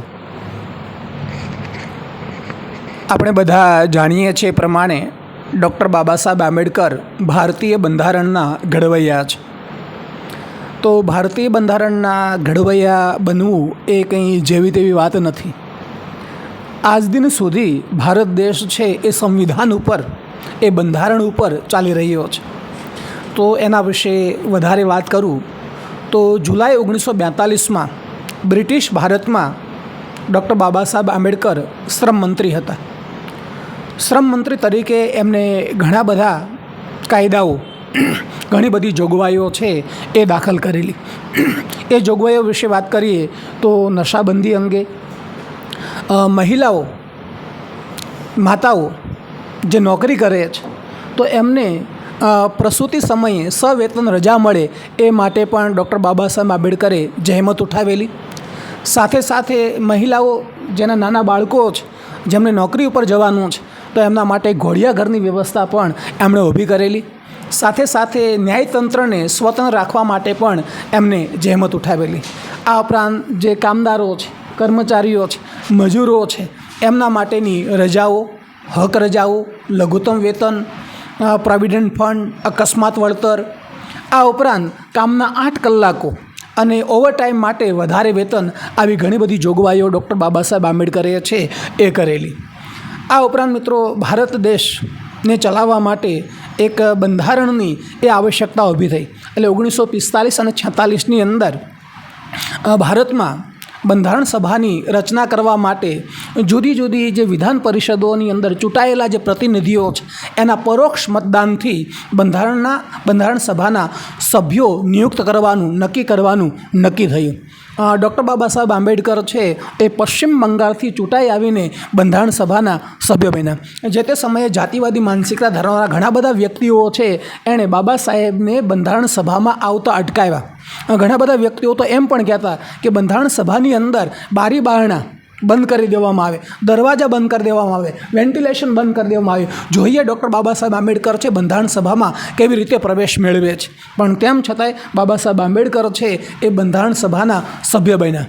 અને મિત્રો, 17 ડિસેમ્બર 1946ના રોજ એમને બંધારણ સભાની અંદર પ્રથમ ભાષણ આપ્યું. અને એટલું બધું વિદ્વતાપૂર્ણ ભાષણ હતું, દેશ ભાવનાવાળું ભાષણ હતું. એટલે બંધારણના સભ્યોએ એમને ભારતીય બંધારણ ઘડવા માટે એમનું નામ નક્કી કર્યું. અને ડૉક્ટર બાબા સાહેબ આંબેડકરે એ ભારતનું બંધારણ છે એ ઘડ્યું. મિત્રો, ભારતનું બંધારણ ઘડવા માટે એમણે 60 જેટલા દેશના બંધારણનો અભ્યાસ કર્યો. અને એટલા દેશોનો અભ્યાસ કર્યા પછી એમણે ભારતીય બંધારણ છે એ ઘડ્યું છે. ડૉક્ટર બાબા સાહેબ આંબેડકર છે એ ભારતીય બંધારણની જે કમિટીઓ છે બંધારણ સભાની જે કમિટીઓ છે એમાં ડ્રાફ્ટિંગ કમિટીના એ ચેરમેન હતા અને એમાં 7 જેટલા સભ્યો હતા. પણ બીજા બધા સભ્યો માંદગીનું બાનું અને બીજા અવનવા બાનાઓ છે એમાં બાનાઓ બતાવી અને ખસી ગયા અને મોટાભાગનું બંધારણ છે એ ડૉક્ટર બાબા સાહેબ આંબેડકરે લખ્યું. અને મિત્રો, ડૉક્ટર બાબા સાહેબ આંબેડકરે આ બંધારણ ઘડવાની અંદર 2 વર્ષ 11 મહિના અને 18 દિવસ જેટલો એમણે સમય લીધો અને 26મી નવેમ્બર 1949ના રોજ છે એ આ બંધારણ છે એ બંધારણ સભામાં રજૂ થયું અને એ દિવસને આપણે બંધારણ દિવસ તરીકે ઉજવીએ. 26મી નવેમ્બર 1949ની અંદર ડૉક્ટર બાબા સાહેબ આંબેડકરે બનાવેલું બંધારણ એ બંધારણ સભાએ સ્વીકાર્યું, એટલે આપણે એ દિવસને બંધારણ દિવસ તરીકે, સંવિધાન દિવસ તરીકે ઉજવીએ છીએ. અને પછી 2 મહિના પછી એટલે કે 26મી જાન્યુઆરી 1950ના રોજ છે એ બંધારણનો અમલ બનતા ભારત ગણતંત્ર રાજ્ય બન્યું, ભારત રિપબ્લિક ઇન્ડિયા બન્યું અને એ દિવસને આપણે પ્રજાસત્તાક દિવસ તરીકે ઉજવીએ છીએ. ખૂબ સુંદર સરે વાત કરી. સાહેબ, હિન્દુ કોડ બિલ શું છે એ દર્શક મિત્રોને જણાવો. જી ડોલર, હિન્દુ કોડ બિલ એ મહિલાઓ માટે જ. આમ તો આજની મહિલાઓ હિન્દુ કોડ બિલ વિશે છે એ બહુ ઓછું જાણે છે. બ્રિટિશ ભારતની અંદર ચૂંટણી થઈ અને ડૉક્ટર બાબા સાહેબ આંબેડકર છે એ બ્રિટિશ રૂલિંગની અંદર એ કાયદા પ્રધાન બન્યા. આ સમયે એમને ભારતની મહિલાઓ માટે, એમના વિકાસ માટે, એમના ઉત્કર્ષ માટે હિન્દુ કોડ બિલ બનાવવાનું નક્કી કર્યું અને એમણે 11 એપ્રિલ 1947ના રોજ છે એ 9 ભાગ 7 પરિશિષ્ટ અને 139 કલમોવાળું છે એ હિન્દુ કોડ બિલ એ તૈયાર કર્યું. મિત્રો, હિન્દુ કોડ બિલ વિશે એની જે જોગવાઈઓ છે, એમાં જે કાયદાઓ છે એના વિશે જો વાત કરું તો આપણે ત્યાં બાળ લગ્નો ખૂબ થતા હતા. તો હિન્દુ કોડ બિલની અંદર બાળ લગ્ન સજાપાત્ર ગુનો છે એવો કાયદો છે એ બનાવવામાં આવેલો. આ ઉપરાંત બહુપત્નીત્વ, આપણે જ્યારે પ્રાચીન ભારત વિશે જોઈએ તો બહુપત્નીત્વ પ્રથા છે એ રાજા રજવાડાઓમાં હતી. રાજાઓને એક કરતાં વધારે પત્નીઓ હતી, એટલે સમાજની અંદર પણ એ સ્થિતિ હતી. તો બહુપત્નીત્વ છે એ કાયદેસર ગુનો બને છે એવું હિન્દુ કોડ બિલની અંદર એ ઉલ્લેખવામાં આવ્યું છે. આ ઉપરાંત હિન્દુ કોડ બિલની અંદર જે બીજી મહત્ત્વની વાત કરવામાં આવી છે કે સ્ત્રીને, મહિલાને પોતાનો લગ્ન સાથી પસંદ કરવાનો અધિકાર મળે, એને છૂટાછેડા મેળવવાનો અધિકાર મળે, એને પુનઃલગ્ન કરવાનો અધિકાર મળે. તો આવા ઘણા બધા અધિકારો હિન્દુ કોડ બિલની અંદર આપવામાં આવ્યા છે. આ ઉપરાંત સગીર બાળકોના અધિકારો, જે સગીર વયના બાળકો છે તો સગીર વયના બાળકો માટેના અધિકારોની વાત પણ હિન્દુ કોડ બિલની અંદર કરી છે. આ ઉપરાંત વૃદ્ધ માતા પિતાને ભરણ પોષણની વાત પણ હિન્દુ કોડ બિલમાં કરી છે. આ હિન્દુ કોડ બિલ છે એ મહિલાઓ માટે ખાસ ઘડવામાં આવેલું, પણ એનગન પ્રકારે છે એ જે તે સમયે હિન્દુ કોડ બિલનો પૂરેપૂરો ઉપયોગ છે, પૂરેપૂરું અમલીકરણ છે એ ન કરેલું અને બાબા સાહેબ આંબેડકર આનાથી નિરાશ થયા અને બાબા સાહેબ આંબેડકરે છે એ 27મી સપ્ટેમ્બર કાયદા પ્રધાન તરીકે છે એ રાજીનામું આપ્યું. મિત્રો, વિચારવા જેવી વાત છે કે મહિલાના ઉત્કર્ષ માટે જે વ્યક્તિ કાયદા પ્રધાન તરીકે રાજીનામું આપી દે તો એ બાબત આમ જોઈએ તો દુઃખદાયક છે, પણ મહિલાનો ઉત્કર્ષ માટે રાજીનામું આપવું એ જેવી તેવી બાબત નથી. બાબા સાહેબ આંબેડકરના જીવતા અને એમના મૃત્યુ પામ્યા પછી હિન્દુ કોડ બિલમાંથી અમુક કાયદાઓ જે તે સમયની સરકારે છે એ અમલી બનાવેલા. સર, બાબા સાહેબ આંબેડકરે બૌદ્ધ ધર્મ કેમ અંગીકાર કર્યો એના વિશે દર્શક મિત્રોને જણાવો. ચોક્કસથી ડોલર.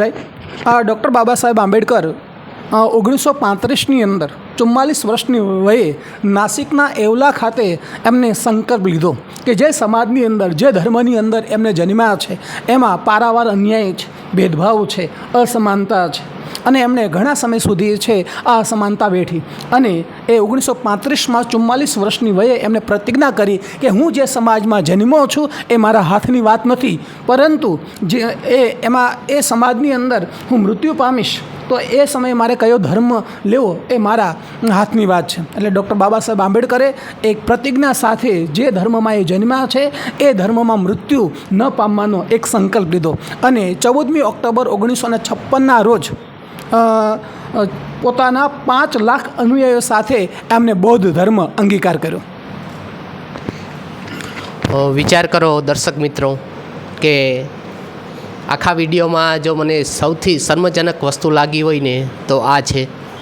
કારણ કે એક મહાન વ્યક્તિ કે જેને સાહેબે વાત કરી એમ બંધારણના ઘડવૈયા મૃત્યુ પામે અથવા તો જ્યારે દેહ ત્યાગ કરે ત્યારે એ વ્યક્તિને આવો સંકલ્પ લેવો પડે એ આપણા સમગ્ર ભારત દેશ માટે તો હું ખુદ મારો વ્યક્તિગત વિચાર છે એ શર્મજનક કહેવાય. એનું કારણ છે કે સમગ્ર જીવન દરમિયાન જ્યારથી એ સમજણા થયા, બાળપણથી, યુવાનથી, અભ્યાસકાળ દરમિયાન, નોકરી દરમિયાન જે એમે સંઘર્ષો, જે વેદનાઓ એમે જે સહન કરી એનો આ નિચોડ મારા અનુસંધાને લાગે છે. એટલે હું હજી બી કહું છું કે આપણે ખૂબ જ જાગવાની જરૂર છે. આ બહુ જ મહામૂલ્યું જીવન મળ્યું છે જેમાં આપણે કોઈને ઉપયોગી થઈએ તો વધારું સારું, પણ ન થઈએ તો કોઈને નડતરરૂપ ન બનીએ તો બી સારું. આપણા સુરેન્દ્રનગરના પ્રસિદ્ધ ટાવર એટલે કે ટાવર ચોકમાં ટાવર ઉપર એક સરસ મજાનું વાક્ય લખ્યું છે, જીવો અને જીવવા દો. હું તો એ કહેવા માગું છું કે તમે કોઈને ઉપયોગમાં ના આવો તો કોઈ વાંધો નહીં, પણ જે શાંતિથી જીવતા હોય એને તો જીવવા દો. એને બી જીવવાનો હક છે ને.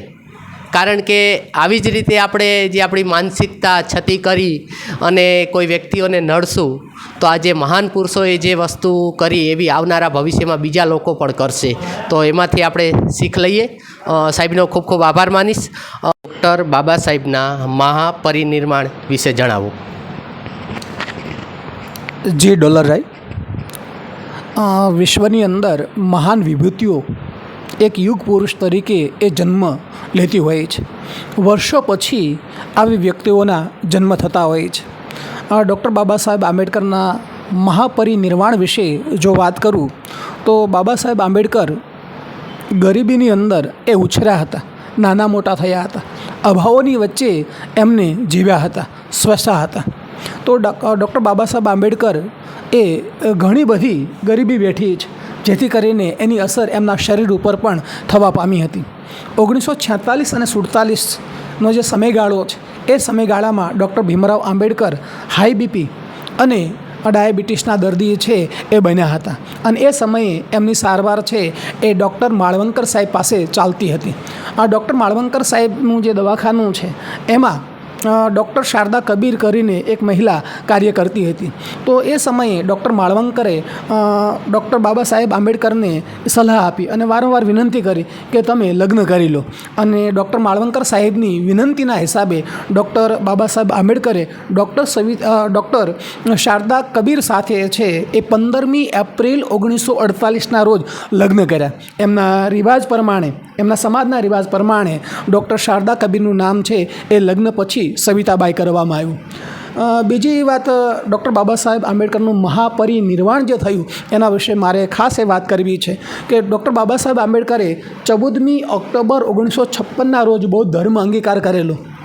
એના 1 મહિનો અને 21 દિવસ બાદ બાબા સાહેબ આંબેડકરનું અવસાન થયું.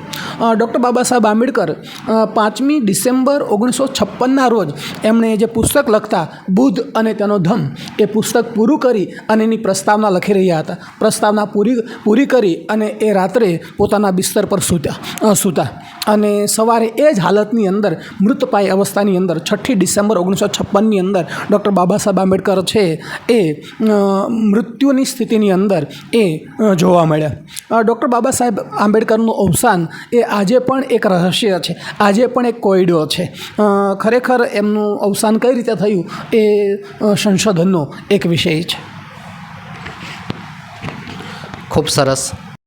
મહાન વિભૂતિ અને ભારત રત્ન ડૉક્ટર બાબા સાહેબ આંબેડકરની 134મી જન્મજયંતિ 14 તારીખે આવી રહી છે અને આ જે જન્મજયંતિ ઉજવવા માટે સમગ્ર વિશ્વ અને ભારત થનગની રહ્યું છે. પરંતુ બાબા સાહેબના જે જીવન વિશે સમગ્ર અભ્યાસ કર્યા પછી એમ થાય કે કેવી વિરલ વ્યક્તિ હતી અને એમને આપણે જેટલા વંદન કરીએ એટલા ઓછા છે. અને હું બી મારા જે સબસ્ક્રાઈબર છે, મેજિશિયન ડોલરના મિત્રો છે, ખાસ કરીને આવનારા જે વિદ્યાર્થીઓ છે એને પણ હું વિનંતી કરીશ કે દોસ્તો, ખૂબ જ ભણો, ખૂબ જ અભ્યાસ કરો, શિક્ષિત બનો, સંઘર્ષ કરો. મેં જે કીધું ને કે ડૉક્ટર બાબા સાહેબે જે સંઘર્ષ કર્યા જે જીવનમાં ત્યારે સફળ થયા છે. અને સંગઠિત બનો એટલે કે બધા ભેગા થઈ અને ભારતના તંદુરસ્ત નિર્માણમાં આપણે સહયોગ કરીએ. અહીંયા જ્યારે વિડીયો હું બનાવી રહ્યો છું ત્યારે બી કહું છું અને આવનારા ભવિષ્ય માટે પણ આ મારા વાત છે. આ કોઈ કાસ્ટ માટે નથી, આ સમગ્ર ભારત દેશના યુવાનો માટેનો આ વિડીયો છે. અહીંયા દરેક વ્યક્તિઓને સમાનતાનો હક છે. ડૉક્ટર બાબા સાહેબ આંબેડકર આપણા હતા અને આપણા ભારત દેશના સર્વના રહેશે. એ આ વિડીયોથી ખાસ તમે બધા સમજજો. કારણ કે કોઈ કાસ્ટ અંદર તમે જન્મ થાવ એ આખું વ્યક્તિગત આખી વસ્તુ અલગ છે. કારણ કે એ આપણા હાથની વાત નથી, એ કુદરતના હાથની વાત છે. પરંતુ જ્યારે તમે ભારત દેશ માટે સારું કામ કરતા હોય છે, ભારત દેશ માટે ગૌરવ ત્યારે તમે અપાવતા હોય છે ત્યારે તમે ભારત દેશના છો. અને એવી મહાન વ્યક્તિઓ ઘણી થઈ ગઈ છે. ત્યારે સાહેબ, આજના જે યુવાનો છે આપણા ભારત દેશના, જે હવે આવનારું કહેવાય ને કે ભવિષ્ય કહી શકાય, એને શું પ્રેરણા તમે આપવા માગો છો કે બાબા સાહેબના જીવનમાંથી એને શું પ્રેરણા લેવી જોઈએ? જી ડોલરે, આમ તો બાબા સાહેબ આંબેડકર પોતે જ એક પ્રેરણા સ્ત્રોત છે, એક પ્રેરણા મૂર્તિ છે. ડૉક્ટર બાબા સાહેબ આંબેડકરમાંથી જે પ્રેરણા મેળવી છે એના હું 2-4 બાબતો તમારા સમક્ષ લાવવા માગું છું. એક ક્રાંતિવીર શહીદ ભગતસિંહ, જે લોહિયાળ યુવાન, બહુ નાની ઉંમરે એ શહીદ થયા, એને ફાંસીના માંચડે ચડાવી દેવામાં આવ્યા. શહીદ ભગતસિંહ છે, એના વિશે જો હું વાત કરું તો શહીદ ભગતસિંહે એ ફાંસીના માંચડે જતી વખતે એવું કહેલું કે હું જો આ ફાંસીની સજામાંથી બચી જઈશ તો મારું સમગ્ર જીવન ડૉક્ટર બાબા સાહેબ આંબેડકરના અધૂરા રહેલા કાર્યો માટે સમર્પણ કરીશ, એમના કાર્યોને હું આગળ ધપાવીશ. તો આવા શહીદ ભગતસિંહને પણ કોટી કોટી વંદન આપણે કરીએ છીએ. આ ઉપરાંત ડૉક્ટર બાબા સાહેબ આંબેડકરે એ સમગ્ર વિશ્વને, સમગ્ર દેશને એક સૂત્ર આપ્યું છે: શિક્ષિત બનો, સંગઠિત બનો, સંઘર્ષ કરો. એમણે એ કર્યું છે. એમને શિક્ષિત બન્યા છે, એમને સંગઠનો છે ઊભા કર્યા છે અને એમને સંઘર્ષ કર્યો છે. તો ખરેખર આજની પેઢી, આજની યુવા પેઢી, દરેક કોમ્યુનિટી એ જો શિક્ષિત બનશે, સંગઠિત બનશે, સંઘર્ષ કરશે, દેશ માટે કામ કરશે તો ચોક્કસ દેશનો વિકાસ છે એ થઈ શકશે. આમ તો આંબેડકર સાહેબના શબ્દોમાં જ કહું તો આજની પેઢી જો વધારે શિક્ષા મેળવશે, વધારે શિક્ષણ મેળવશે તો એ દેશને ગૌરવ અપાવશે. એમના શબ્દોમાં કહીએ તો શિક્ષા વો શેરની કા દૂધ હે, જો પીએગા વો અવશ્ય દહાડેગા. એટલે કે જે શિક્ષણ મેળવે છે એ અવશ્ય પોતાના અધિકારો માટે, પોતાના માન માટે, પોતાના ગૌરવ માટે છે એ 100% એ બોલે છે. આ ઉપરાંત આજના યુવાનો જ્યારે લાઇબ્રેરી તરફ વળશે, આજના યુવાનો જ્યારે વાચનાલય તરફ વળશે, આજના યુવાનો મોબાઈલની જગ્યાએ જ્યારે એમના હાથમાં પુસ્તક હશે ત્યારે ચોક્કસ દેશની અંદર ક્રાંતિ થશે અને એ ક્રાંતિ શૈક્ષણિક ક્રાંતિ હશે અને એની અસર વર્ષો સુધી છે એ દેશની અંદર દેખાશે. એટલે આજના યુવાનો છે મોબાઈલ અને બીજા જે કાંઈ વ્યસનો છે એની જગ્યાએ જ્યારે એમના હાથમાં પુસ્તક હશે ત્યારે ચોક્કસ દેશ છે એ ભારત દેશ એ વિશ્વગુરુ બનશે એવી મને આશા છે. છેલ્લે મિત્રો મારે જે વાત કરવી છે કે આંબેડકર સાહેબની જે પંક્તિ છે એ પંક્તિથી આપણે આ વાતને પૂરી કરીશું. આંબેડકર સાહેબનું એવું કહેવું હતું કે અમે છીએ દરિયો, અમને અમારા કૌશલ્યની ખબર છે. અમે છીએ દરિયો, અમને અમારા કૌશલ્યની ખબર છે. જે બાજુ નીકળી જશું ત્યાં આપોઆપ રસ્તો થશે. એટલે આજના યુવાનો છે એને પોતાના કૌશલ્યની ખબર પડે તો આપોઆપ એ રસ્તો છે એ કરી શકશે. સાથે આજનો વિડીયો છે એ ખૂબ સરસ થયો છે. આ જે હોલની અંદર આપણે બેઠા છે એ ત્યાગ મૂર્તિ માતા રમાબાઈ પુસ્તકાલય છે. તો આના જે સદસ્યો છે, આના ટ્રસ્ટીઓ છે, એનો આપણે ખૂબ ખૂબ આભાર માનીએ છીએ. જય ભીમ, નમો બુદ્ધાય. ત્યાગમૂર્તિ માતા રમાબાઈ આંબેડકર પુસ્તકાલયના સમગ્ર ટ્રસ્ટીગણનો હું આ તકે ખૂબ ખૂબ આભાર માનીશ કે આ સુંદર મજાનું સાનિધ્ય આ વિડીયો બનાવવા માટે એમે અમને આપ્યું. એ બાદ એમને લાખ લાખ અભિનંદન. અને આ જ લાઇબ્રેરીમાંથી અનેક આંબેડકર જેવા મહાન વ્યક્તિઓ ઉત્પન્ન થાય, આગળ વધે અને સમાજનું નામ રોશન કરે. દીકરીઓને પણ મારી ખૂબ ખૂબ કહેવાય ને કે શુભકામનાઓ છે કે તમારામાં અદ્ભુત સ્કિલ પડેલી છે. તમે બી આ લાઇબ્રેરીમાં આવો અને જે આપણે તંદુરસ્ત ભારતનું નિર્માણ કરવું છે એની અંદર તમે પણ તમારો સહયોગ આપી શકો છો. બીજી વાત મિત્રો એ કહેવા માગું છું કે આ મારી મેજિશિયન ડોલર ચેનલ છે કે જેની અંદર હું અવારનવાર યુવાનોને ખાસ કરીને અંતરિયાળ ગામડાની જે મારી લાડકવાઈ મારી ફેન્સ બહેનો છે કે હંમેશા મને ખૂબ જ પ્રેમ આપતી હોય છે, એમના માટે હું કાંઈ ને કંઈક કેમ ઉપયોગી થઈ શકું, કેમ એમના માટે હું મદદરૂપ થઈ શકું, એટલે એમને મળીતા ના શકું એક એક વ્યક્તિને, પરંતુ આ વિડીયોના માધ્યમથી હું એમનામાં એવી શક્તિ પૂરવાનો પ્રયત્ન કરું છું. આમ તો એ માં જગદંબા શક્તિ સ્વરૂપ જ છે, પરંતુ એક સંચાર કરવા માગું છું કે આવી મહાન વ્યક્તિઓ અનેક ભારત દેશમાં છે, એને ખૂબ જ સંઘર્ષ કરી અને આગળ વધી છે. એટલે તમે આવા નાના નાના વિડીયો કાયમ મારા જોતા રહેજો અને એ વિડીયોના માધ્યમથી હું તમને એવી પ્રેરણા આપવા માગું છું કે બહેનો તમારામાં પણ અદ્ભુત સ્કિલ છે. અને મારું સપનું તો છે જ તે સુરેન્દ્રનગર ટુ શિકાગો, એટલે કે સુરેન્દ્રનગરથી શિકાગો સુધીની જે મારી યાત્રા છે એની અંદર હું આવા અનેક વિડીયો લાવી અને તમને પ્રોત્સાહિત કરીશ. તો તમે ખાસ કરી અને આ વિડીયો વધુને વધુ લોકો સુધી શેર કરજો, વધુ બહેનો સુધી શેર કરજો, વધુને વધુ યુવાનો વિદ્યાર્થીઓ સુધી શેર કરજો કે આ વિડીયો એમના સુધી પહોંચી એ જીવનમાં સફળ થાય, ભારત દેશનું નામ રોશન કરે. તો આવા અનેક સારા વિડીયો સાથે ફરીથી મળશું. આ વિડીયોને લાઈક કરજો, શેર કરજો, કોમેન્ટ કરજો. ચેનલ છે મેજિશિયન ડોલર, એને સબસ્ક્રાઈબ કરજો અને આવો જ આપનો સાથ અને સુંદર મજાનો સહકાર આપતા રહેજો. એના માટે જય હિન્દ, જય ભારત, જય ઝાલાવાડ, જય ભીમ, નમો બુદ્ધાય. હર હંમેશ ડૉક્ટર ડીડી પરમાર સાહેબનો મને સાથ અને સહકાર મળતો હોય છે, કારણ કે મારો એક કોન્સેપ્ટ છે કે યુવાનો સુધી પહોંચવું. સાહેબે કીધું એમ કે મોબાઈલ છે હાલના યુગમાં એક પહોંચવા માટેનું માધ્યમ. તો પહોંચવા માટે મારે કંઈક સારા વિચારો જોઈએ, સારી વાતો જોઈએ, લોકોને કંઈક પ્રેરણા મળે એના માટે. તો હું આ તકે ડીડી પરમાર સાહેબ કે જેઓ રાણપુર મોડેલ શાળા અંદર ઉચ્ચતર માધ્યમિક શાળામાં અર્થશાસ્ત્રના શિક્ષક તરીકે ફરજ બજાવે છે, એમનો ખૂબ ખૂબ આભાર માનીશ કે સર તમે અહીંયા સરસ મજાનો મને ટાઈમ સ્પેન્ડ કર્યો. આ સરસ મજાનો વિડીયો, એની જે સામગ્રી, એની માહિતી તૈયાર કરવા માટે તમે જે મારા માટે ટાઈમ ફાળવ્યો એ માટે તમારો ખૂબ ખૂબ આભાર. અને આપણો એક જ સાહેબ ગોલ છે, એક જ કોન્સેપ્ટ છે. આપણે કોઈ જ્ઞાતિ જાતિ ધર્મ સંપ્રદાય કે કોઈ વ્યક્તિગત કોઈમાં માનતા નથી કે આ જ વ્યક્તિ મહાન. દરેક વ્યક્તિઓ મહાન છે, એટલે દરેક વ્યક્તિઓ આગળ વધે, દરેક લોકો સુધી આ વાત પહોંચે અને આ નાના નાના વિડીયોના માધ્યમથી એ સરસ મજાનું એમનું જીવનનું નિર્માણ થાય અને આવનારા ભવિષ્યમાં એ લોકો પણ આપણને યાદ કરે કે નહીં, આ સરના નિયમિત અમે વિડીયો જોઈએ છીએ અને એમાંથી અમને હંમેશા પ્રેમ, માર્ગદર્શન અને પ્રેરણા મળતી રહે છે.